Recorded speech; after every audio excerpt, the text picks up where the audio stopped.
oración. Ahora, una de las razones por las que no oramos mejor y más de lo que hacemos es porque tenemos preguntas acerca de la oración. Y esas preguntas causan incertidumbre que a veces nos neutralizan, por lo que tratamos o practicamos la oración muy a la ligera.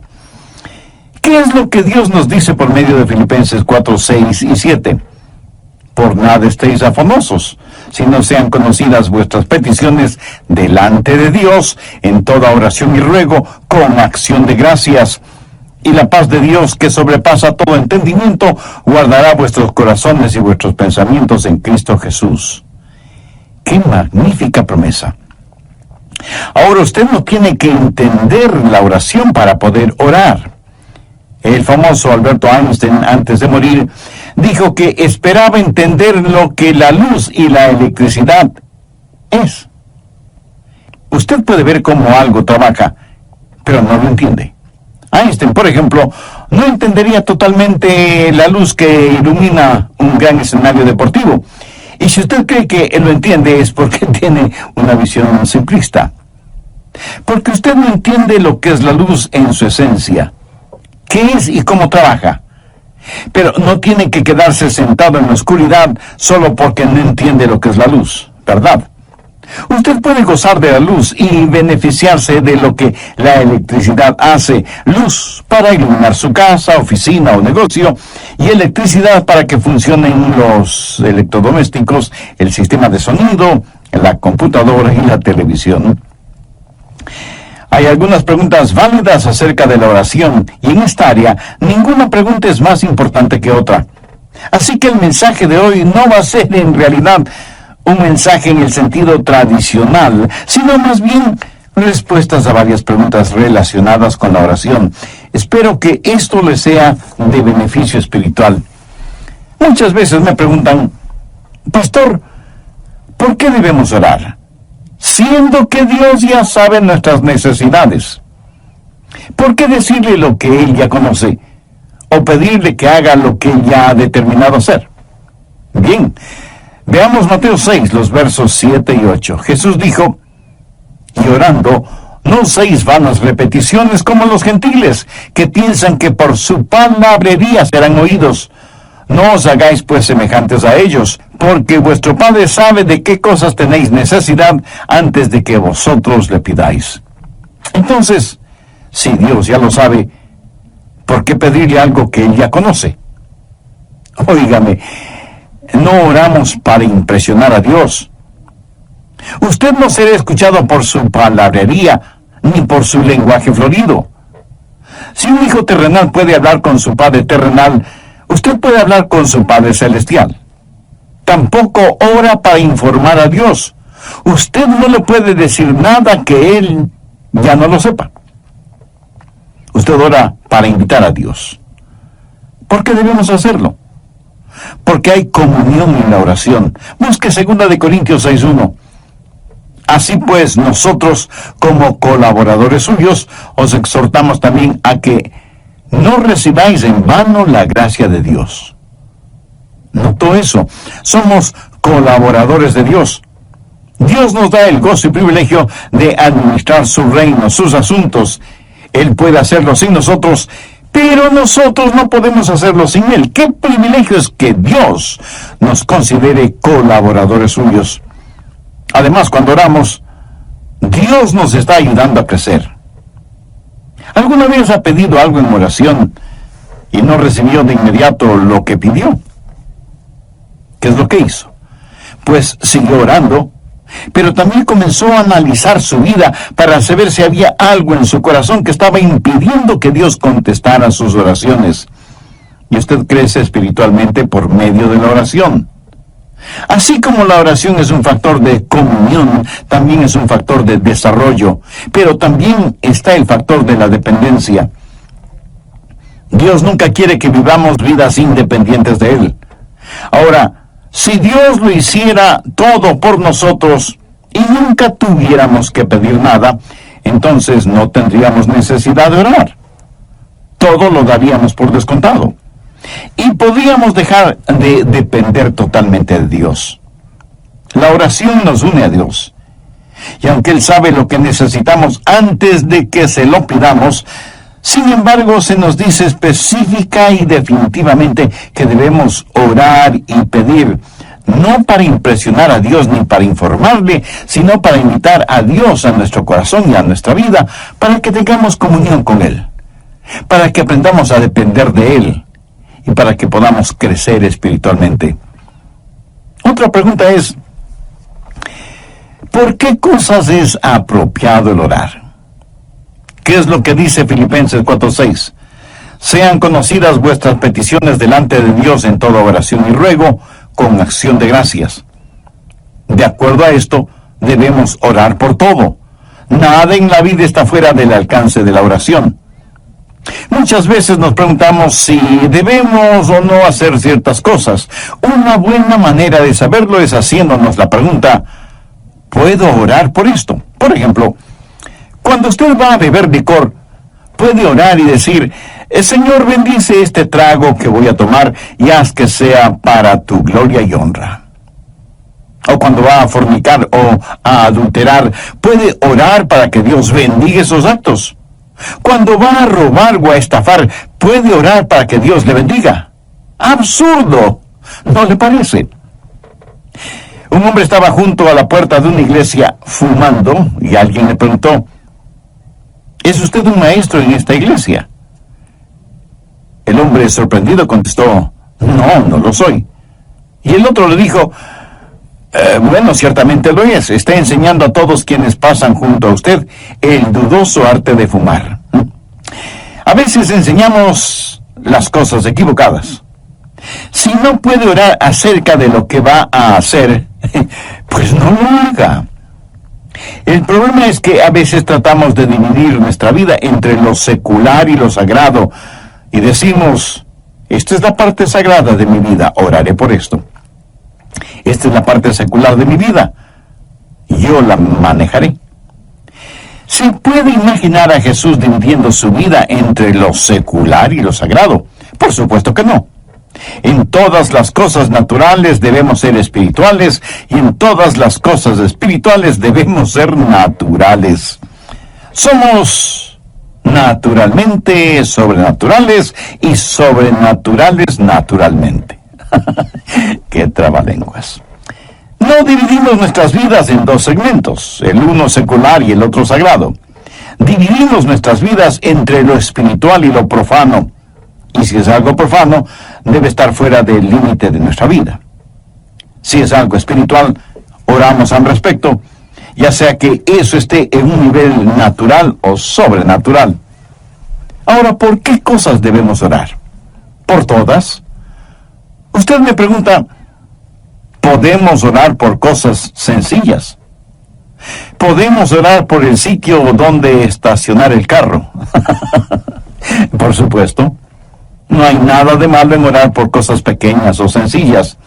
Y si usted piensa que orar por cosas pequeñas o sencillas es una tontería, puede pensar en alguna cosa que sea demasiado grande o demasiado pequeña para Dios. No la hay. La cosa más grande sobre la que usted puede pensar es pequeña para Dios. Y si las cosas pequeñas son importantes para usted, serán también importantes para Dios. Pastor, usted dice que hay que orar por todo. Suponga que hay algo que quiero y sé que no es la voluntad de Dios. ¿Debo orar por eso? Pues con mayor razón. Dígale a Dios, Dios, algo no está bien en mí. Estoy deseando algo que es en contra de tu voluntad. Ayúdame a desechar ese deseo. Y ore con sinceridad. Sean conocidas vuestras peticiones delante de Dios en toda oración y ruego con acción de gracias. Pastor Rogers, ¿oye Dios las oraciones de una persona no salva? Bueno, en la Biblia leemos de un hombre que era religioso, pero no era salvo. Y ciertamente parece que Dios escuchó su oración. Vamos al libro de los Hechos, capítulo 10, desde el verso 1. Había en Cesarea un hombre llamado Cornelio, centurión de la compañía llamada La Italiana. Este Cornelio era un gentil, un pagano, pero note cómo se lo describe. Piadoso y temeroso de Dios con toda su casa, y que hacía muchas limosnas al pueblo y oraba a Dios siempre. Este vio claramente en una visión, como a la hora 9 del día, que un ángel de Dios entraba donde él estaba y le decía: Cornelio. Él, mirándole fijamente y atemorizado, dijo: ¿Qué es, Señor? Y le dijo: tus oraciones y tus limosnas han subido para memoria delante de Dios. Aquí está este hombre, no salvo, y Dios está consciente de sus oraciones. Entonces, ¿cuál es la diferencia entre un hijo de Dios que puede orar en el nombre de Jesús y un hombre no salvo para que Dios tenga misericordia? Dios ha dado promesas al Hijo de Dios en oración que no se las ha dado al no salvo. Veamos si puedo ilustrar esto. El presidente de un banco puede dar dinero para obras de caridad. No tiene que hacerlo. No hay ninguna ley que diga que debe hacerlo. Pero él puede decidir que eso es lo que él quiere hacer, dar dinero para obras de caridad. Pero si yo tengo mi dinero depositado en ese banco, puedo girar un cheque y espero recibir esa cantidad. ¿Ve la diferencia? Dios es soberano y Él puede oír las oraciones de una persona no salva. Pero nosotros que somos creyentes tenemos las más grandes promesas de oración y podemos girar cheques contra el Banco del Cielo y firmarlos en el nombre de Jesús, si es que estamos en la voluntad de Dios. A propósito, ¿por qué debemos orar en el nombre de Jesús? Porque Jesús mismo nos enseñó que debemos orar en su nombre. En Juan 14, los versos 13 y 14, Jesús dijo: y todo lo que pidiereis al Padre en mi nombre, lo haré, para que el Padre sea glorificado en el Hijo. Si algo pidiereis en mi nombre, yo lo haré. Esa parece una enorme promesa. ¿Quiere eso decir que cualquier cosa que pidamos en el nombre de Jesús, la tendremos? El último modelo de un Ferrari deportivo, una villa para vacaciones en la playa de Acapulco. ¿Tendré estas u otras cosas si las pido en el nombre de Jesús? No. Entonces, pastor, ¿qué significa orar en el nombre de Jesús? El nombre de Jesús representa tres cosas. Primero, aprobación. O sea, Jesús aprueba eso. Usted no puede pedir nada en el nombre de Jesús sin la aprobación de Jesús. En segundo lugar, autoridad. En las empresas, así como en las iglesias, hay personas encargadas de comprar lo que se necesita. Y para tener control de los gastos, alguien tiene que firmar las órdenes de compra y alguien tiene que firmar los cheques de pago. Usted no puede simplemente ir a un lugar y decir: quiero esto y esto en el nombre de mi empresa o de mi iglesia. Usted debe tener algo que le autorice. Alguna autoridad debe estar respaldando su pedido. Orar en el nombre de Jesús significa que usted tiene una orden de compra que ha sido aprobada y firmada por Jesús. Ahora, hay que tener mucho cuidado con gente inescrupulosa que, utilizando el nombre de Jesús, se aprovecha de la ingenuidad, de la credulidad, de la falta de discernimiento de muchas personas, aún de creyentes, para, con el cuento de en el nombre de Jesús y para ayudar a los demás, robarles el dinero. Lobos disfrazados de ovejas. Orar en el nombre de Jesús significa que es algo que Él ha aprobado, que Él ha autorizado, y tercero, algo con lo cual le aclamamos. Es para su honor, es para su gloria. Ahora, no todas las oraciones que se hacen en el nombre de Jesús son en realidad en el nombre de Jesús. Por ejemplo, veamos Hechos 19, los versos del 13 al 17.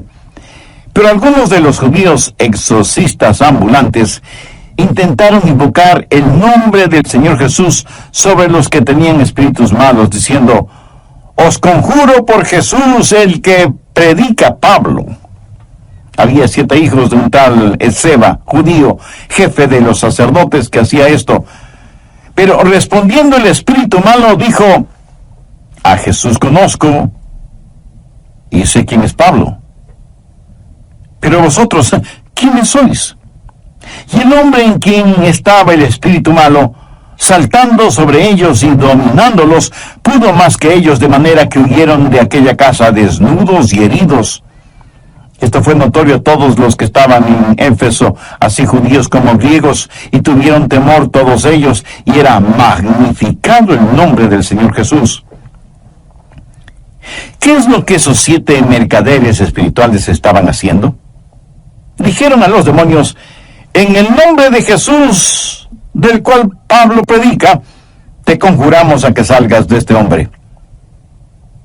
¿Qué hay de malo en eso? Que no lo hicieron en el nombre de Jesús, porque ellos no conocían a Jesús. No se atreve usted a pedir algo en el nombre de Jesús, del Jesús que Adrián predica. Usted debe decir: en el nombre del Jesús que conozco y que es el Señor de mi vida.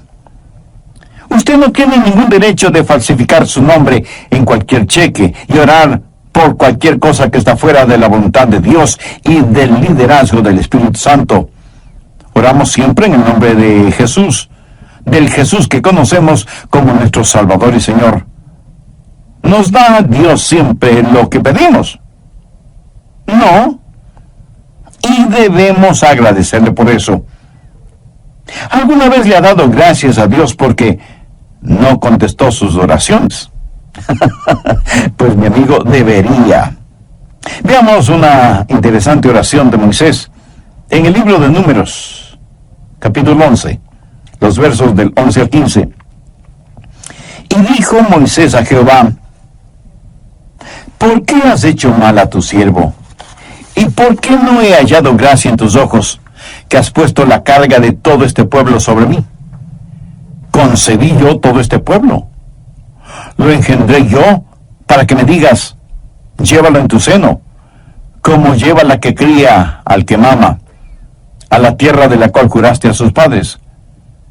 ¿De dónde conseguiré yo carne para dar a todo este pueblo? Porque lloran a mí diciendo: danos carne que comamos. Yo no puedo solo soportar a todo este pueblo, que me es pesado en demasía. Y si así lo haces tú conmigo, yo te ruego que me des la muerte, si he hallado gracia en tus ojos, y que yo no vea mi mal. Esa fue su oración. Eso es lo que Moisés le pidió a Dios, que le quitará la vida. ¿Contestó Dios esa oración? No. Dios sabía que Moisés estaba sumamente presionado, y no era el primer caso de estrés en la Biblia. Moisés estaba preocupado por sí mismo. Estaba sintiendo el síndrome de la autoconmiseración. Algunas veces pedimos a Dios cosas equivocadas, y es por eso que Dios no nos contesta, y debemos agradecerle por eso. Ahora veamos Mateo 20, los versos del 20 al 22. Entonces se le acercó la madre de los hijos de Zebedeo con sus hijos, postrándose ante él y pidiéndole algo. Él le dijo: ¿qué quieres? Ella le dijo: ordena que en tu reino se sienten estos 2 hijos míos, el uno a tu derecha y el otro a tu izquierda. Entonces Jesús respondiendo dijo: ¿no sabéis lo que pedís? ¿Podéis beber del vaso que yo he de beber y ser bautizados con el bautizo que yo soy bautizado? Y ellos le dijeron: podemos. Pero ellos, Santiago y Juan, ni sabían ni podían. Ahora, note que el pedido para estar a la izquierda y a la derecha de Jesús en su reino no provino de ellos, sino de su madre. Y como toda buena madre, ella quería lo mejor de lo mejor para sus hijos. Y claro, muchas veces un amor ciego nos puede llevar a cometer actos egoístas. Muchas veces pedimos a Dios cosas que pensamos son buenas y correctas, pero sencillamente no lo sabemos.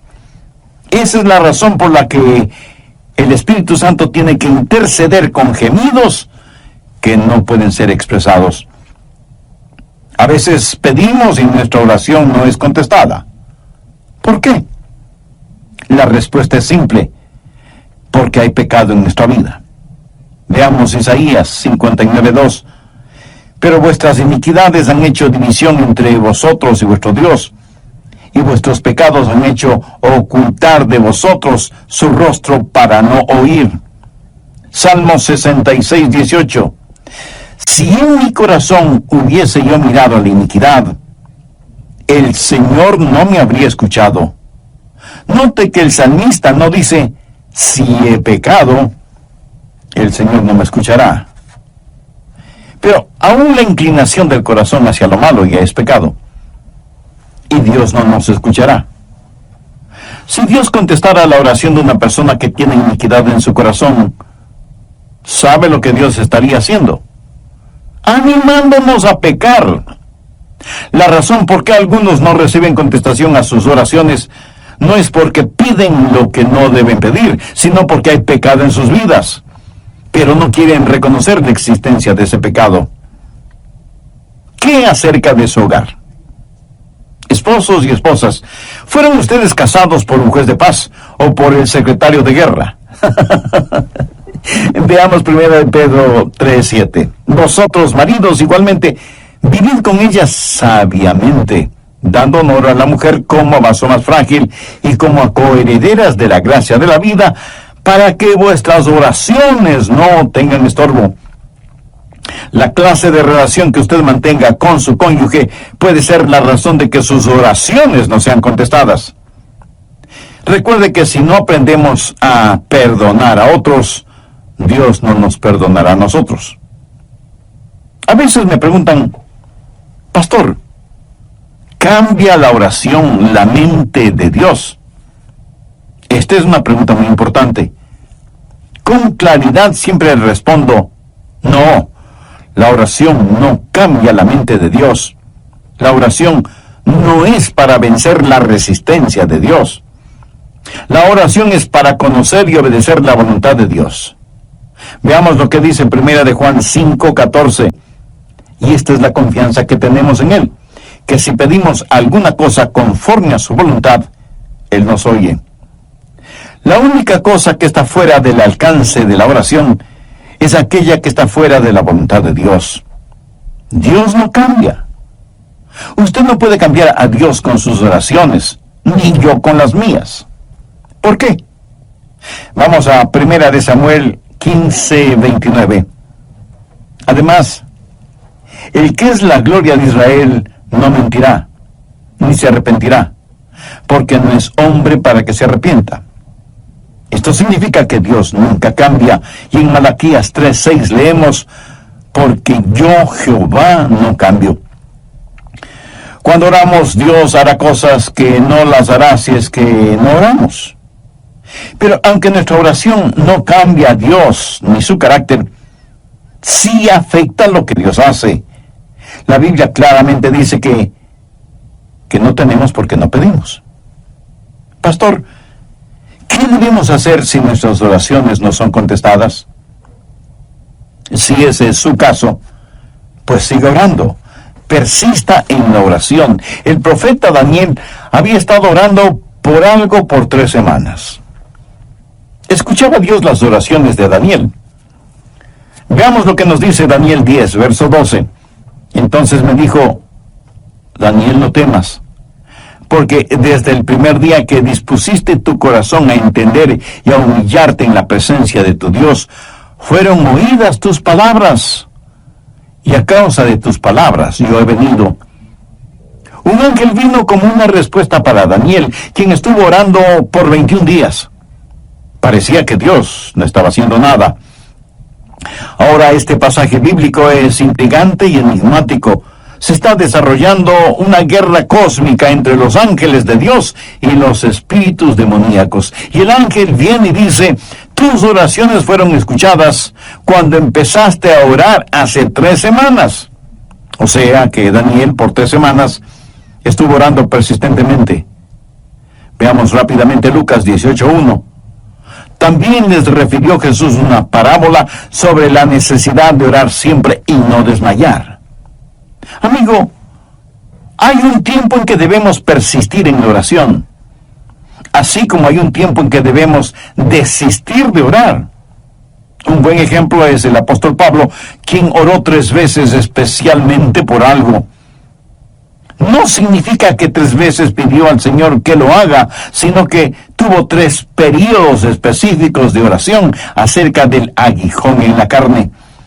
Y aunque Dios no le quitó ese aguijón en la carne, sí le contestó la oración, aunque de diferente manera. Veamos 2 Corintios 12:9. Y me ha dicho: bástate mi gracia, porque mi poder se perfecciona en la debilidad. ¿Cuál fue la reacción de Pablo? Por tanto, de buena gana me gloriaré más bien en mis debilidades, para que repose sobre mí el poder de Cristo. Pablo no dijo: lo que no puede ser curado debe ser soportado. Él dijo: me gloriaré en esto, y agradeceré a Dios por esto. Dios no le concedió a Pablo lo que pidió, pero le dio algo diferente. Así que las demoras no son necesariamente negaciones, y si Dios le niega algo, no significa que está restringiendo su amor, sencillamente significa que le dará algo mejor. Otra pregunta muy frecuente es: ¿debemos esperar milagros cuando oramos? Permítame decir que no debemos adquirir el hábito de decir que Dios no lo puede hacer.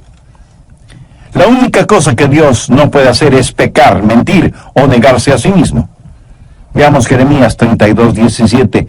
Oh Señor Jehová, he aquí que tú hiciste el cielo y la tierra con tu gran poder y con tu brazo extendido.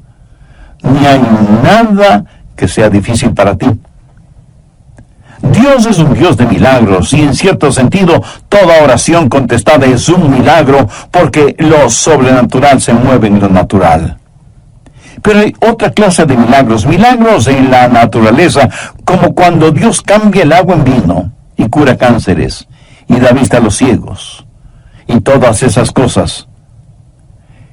¿Creo yo que Dios hace esas cosas? Ciertísimamente. Pero estas no son cosas normativas. Usted va a encontrar que en tiempos bíblicos los milagros se dieron en grupos y tuvieron ciertas cosas en común. Trajeron gloria a Dios y no a los hombres. Validaron las demandas o la identidad de Dios y promovieron la obra de Dios en forma muy significativa. Dios es un Dios de poder y un Dios de milagros. Y si Dios tiene un milagro para usted, le dará un milagro de fe. Y aunque no hago de lado los milagros, sí debo decir que no son normativos. Desde mi punto de vista muy personal, si Dios nos da el milagro más extraordinario, que es el perdón de nuestros pecados, la salvación y la vida eterna, ¿qué otro milagro podría ser más grande que este? Pastor Rogers, ¿pueden nuestras oraciones pasar por encima de la voluntad de otra persona? No, de ninguna manera.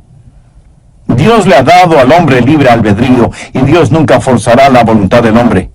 Aunque algunos pseudoteólogos dicen que sí. Yo personalmente no lo creo. Veamos Apocalipsis. Usted, en uso de su libre voluntad, puede decir sí o no. Y es un dudoso privilegio el que usted tiene. Las personas deben aceptar a Dios por sí mismas. Si usted tiene familiares o amigos no salvos, usted puede orar por ellos, pero no puede forzar su voluntad sobre ellos. ¿Por qué oramos por ellos? Porque estamos en una guerra espiritual, y por medio de la oración podemos enfrentar el poder de las tinieblas, y pedimos la influencia de Dios en la vida de aquellos por quienes oramos.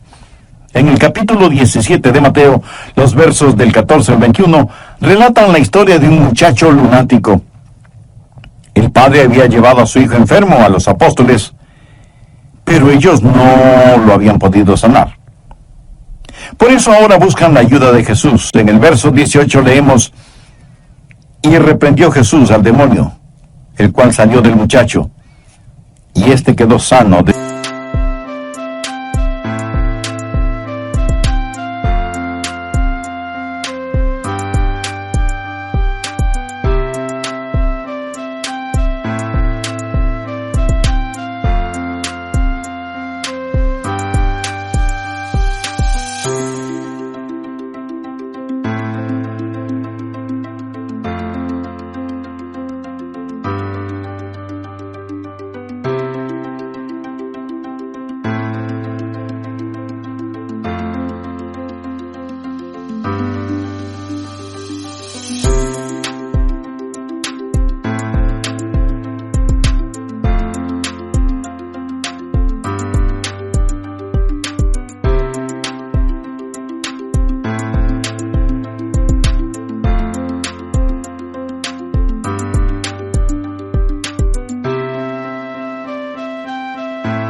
desde aquella hora.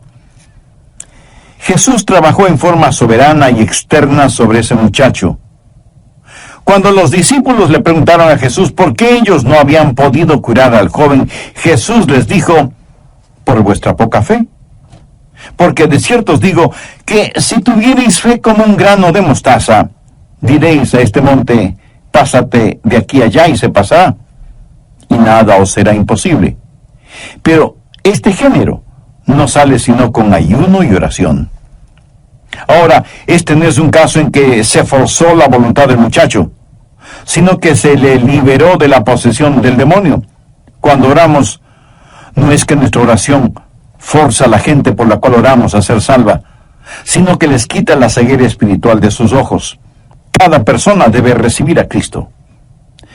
Si Dios a la fuerza salvara a una persona, tendría que forzosamente salvar a todos los seres humanos sobre la faz de la tierra. Un amor a la fuerza es una contradicción de términos. Dios libera a la gente para que sea salva. Alguna vez alguien me preguntó: ¿tiene Dios hijos favoritos cuyas oraciones sí escucha? Bien, esta pregunta me hace acordar de una vez que estuve en un avión. Un pasajero me reconoció y dijo: oh, pastor, estoy tan contento de que esté en este avión. Ahora sé que tendremos un vuelo seguro. Algunas veces me dicen: pastor, ore por mí. Sé que Dios escucha sus oraciones. Y eso es como decir que Dios tiene hijos favoritos. Dios no hace acepción de personas. El Salmo 65:2 dice: tú oyes la oración, a ti vendrá toda carne. Amigo, Dios escuchará su oración de la misma manera en que escucha mis oraciones o las de Billy Graham o de cualquier otro creyente. Ahora, si tengo una necesidad de oración, hay ciertas personas a las que pido se unan conmigo en oración. Esas personas son más íntimas conmigo, y es bueno tener amigos íntimos. Estoy seguro que usted también los tiene, ¿verdad? Dios tiene intimidad con sus hijos, pero Dios no tiene hijos favoritos. Y todos quienes conocen y aman al Señor Jesucristo pueden orar sin excepción de personas. Finalmente, una pregunta muy frecuente es: ¿cómo puedo conocer la voluntad de Dios en oración? Bien, recuerden lo que ya dije: nada está fuera del alcance de la oración, sino aquello que está fuera de la voluntad de Dios. Veamos 1 de Juan 5, versos 14-15. Y esta es la confianza que tenemos en Él, que si pedimos alguna cosa conforme a su voluntad, Él nos oye. Y si sabemos que Él nos oye en cualquier cosa que pidamos, sabemos que tenemos las peticiones que le hayamos hecho. ¿Quiere conocer la voluntad de Dios en oración? La oración triunfante es la oración que sale de un corazón rendido a la voluntad de Dios. Una de las grandes lecciones que he aprendido y que sigo aprendiendo acerca de la oración es que la oración que llega al cielo es la oración que comienza en el cielo. Lo que nosotros hacemos es cerrar el circuito. ¿Cómo conocer la voluntad de Dios? La voluntad de Dios es lo que usted quisiera tener si supiera todo desde el punto de vista de Dios. ¿Cuál es el secreto o la clave? Veamos Juan 15:7. Si permanecéis en mí y mis palabras permanecen en vosotros, pedid todo lo que queréis y os será hecho. Cuando Cristo vino a vivir en nosotros, eso es unión. Y cuando tenemos compañerismo con el Dios que habita en nosotros, eso es comunión. Y para mantener esa comunión debemos permanecer en Él. Por eso Jesús usó la analogía de la vid y los pámpanos. Los pámpanos reciben el alimento, la vida misma de la vid. Usted permanece en Él, y su palabra permanece en usted. La fe viene por el oír, y el oír por la palabra de Dios. Y usted descubrirá que Dios guiará sus oraciones, y se encontrará orando en la voluntad de Dios. Pero no espere tener todas las respuestas para sus preguntas acerca de orar. Usted no necesita entender de electricidad para beneficiarse de la luz, ¿verdad? El mayor privilegio que tenemos como creyentes es la oración, pero también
los fracasos más grandes los experimentamos en nuestra vida de oración.